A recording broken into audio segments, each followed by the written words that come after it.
Est-ce qu'au moment de la catastrophe de Brétigny, le gouvernement a voulu minimiser, mettre un couvercle sur les incidents qui ont pu avoir, sur les quelques personnes, cadavres, victimes qui ont été dépouillées ou les pompiers attaqués? C'était le travail des services de police et du procureur de regarder ce qui s'était passé. Je crois qu'il y a eu la transparence la plus totale. Voilà, il y a 4 plaintes, je crois, qui ont été déposées.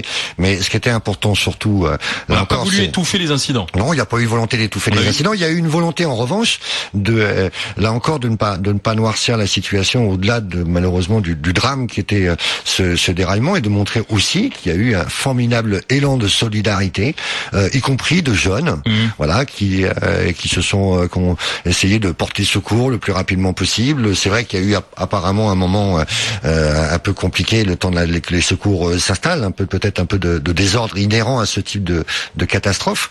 Mais ce qui est le plus important, c'est qu'il y a eu un vaste mouvement de solidarité, que chacun a essayé à son niveau de porter secours à ceux qui ont été les victimes. Et c'est ça que le gouvernement souhaite faire passer aussi, c'est que dans cette France où on a toute tendance, même dans un drame comme celui-là, à vouloir montrer systématiquement le petit point noir. Voilà.